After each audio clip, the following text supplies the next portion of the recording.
Good morning or good afternoon, everyone. My name is Gabriel Ipardone Morales. I'm from Base Criminology 1-5.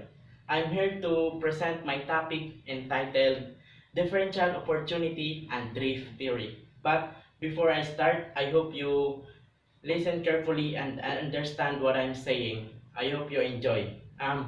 Okay, let's first discuss what is differential opportunity theory.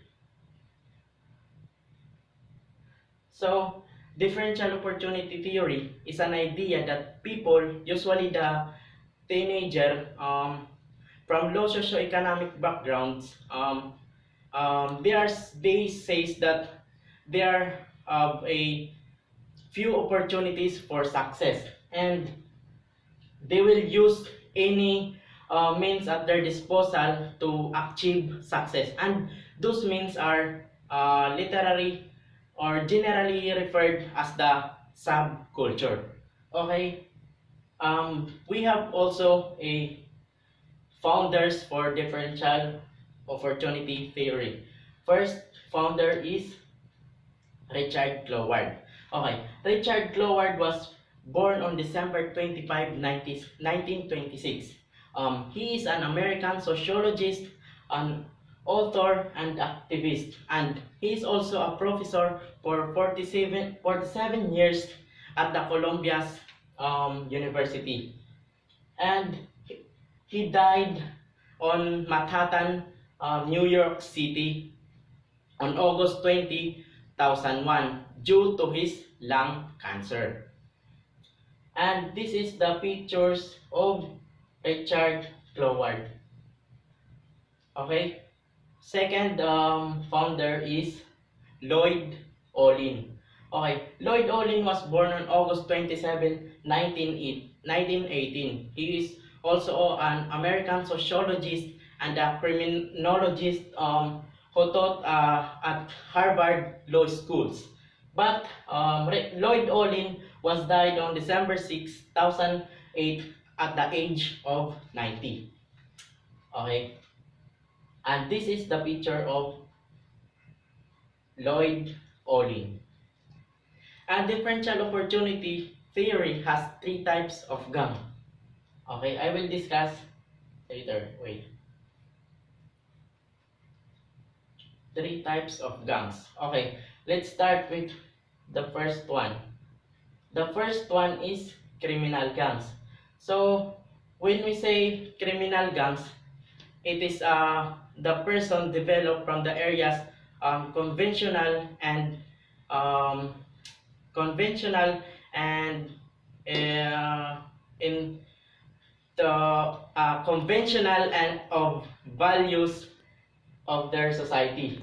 Okay, for example of this is for the criminal gangs. For example, if a person living in his or her society that has a lack of security, there are a persons who have not graduated or does not have profession in their lives.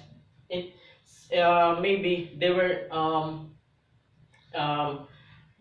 be included as a criminal gangs because they are not graduated or have a confidence in their lives. And second is conflict gang. When we say conflict gang, it is developed in your neighborhoods. For example of this is if your neighborhood is your friends, maybe you will include also what they are doing and join at them what they are doing. Okay, okay. And the third one is retriatist gangs.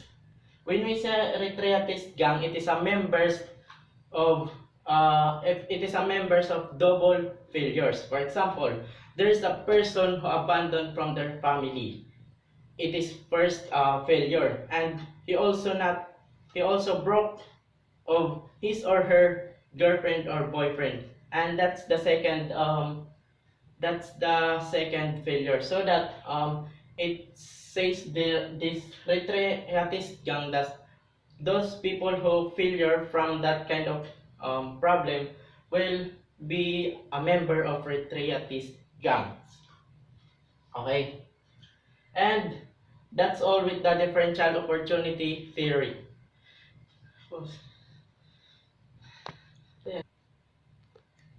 And let's move on to drift theory. Okay, what is drift theory? Okay, drift theory is also a neutralization theory. It is an idea that people who violates the law learn how to neutralize what is the attitudes and values of the society. And drift theory is the motion in and out delinquency, meaning that thus drift theory is the juvenile since the obligation of the law. Okay, and drift theory has also a founders. Okay, first founder is Dr. Gresham Sykes. Dr. Gresham Sykes was born on May 26, 1922 at Plainfield, New Jersey, US. He is an American criminologist and known for his contributions to study the delinquency and prisons. And Dr. Gresham Sykes has taught also many universities including Princeton, Dartmouth, and Northern before he becoming a professor of sociology of the universities of Virginia. And Dr. Gresham Sykes was died on October 29, 2010 at the age of 88 in Charlotte, Virginia. And this is the picture of Dr. Gresham Sykes. Okay. Second founder is Dr. David Matza. Dr. David Matza was born on May 1, 1930 at New York. And he is also an American sociologist who taught Universities of California, Berkeley. And Dr. David Matza is also a brilliant sociologist who taught Berkeley Department from 1960 until 1992. And he also known for his contribution in the books entitled Delinquency and Drift in 1964 and becoming a deviant in 1969. Okay, and this is the picture of I include Dr. David Matza is died on March 14, 2018 at the Berkeley. And this is the picture of Dr. David Matza. Okay, so this drift theory has basis on how criminals rationalize their actions. Okay, first one is denial of responsibility. When we say denial of responsibility, it says up there that this is a victim says his or herself as a also a victim. Okay, and for example of this is there is a person who bring a drugs in the airport, and when the time he was caught, he said that he's also a victim because there's a person who told to him to bring the drugs in the airport, and that's the example of denial of responsibility. Okay, second one is denial of injury. When we say denial of injury, this is also a criminal says himself as an innocent because there is no hurt or harm people on the circumstances that happened. And for example of this is there's a there's a person who burned a house, and totally those person who living in that house was escaped in that burning house, and those that person who is suspect says that he is not a criminal because he said that there is no hurt or harm people on that situation that happened, right? And the next one is denial of victim. When we say denial of victim, it says that the victim is considered an outcast, so they deserve the this kind of treatment. For example, of this is there's a person who killed in his or her own society, and his body bring on other society, and those people who living on other society says that the dead body is the criminal because no one can kill him if he or she did not do something not good. Okay? And next one is the condemnation of the condemners.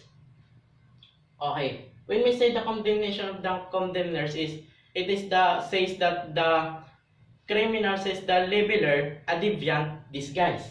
So this is an example of condemnation of the condemners. There's a shoplifter and tax collector. A shoplifter stole in the grocery, and by the time he was arrested, um, some other people says that he is a criminal, and the tax collector said that the criminal wasn't able to borrow some money for him, so that the criminal did that. And so the criminal said to the tax collector that the tax collector is also a criminal because uh, the criminal says to the tax collector that he is also collected the money of the citizens, and so that the tax collector is also a criminal. And the last one is appealing to higher loyalties. When we say appealing to higher loyalties, says that the larger group are important than smaller group because a smaller group can afford anything that they want. For example of this is there's a shoplifter and a poor family, and a shoplifter stole money from bank to bring the money in the poor family. He also did that because he wants to help poor family to have a good and have to eat because that larger group are wasn't able to buy some food that they want that they eat. And that's all with my report. I hope you understand because I understand what I'm saying. Thank you and mabuhay.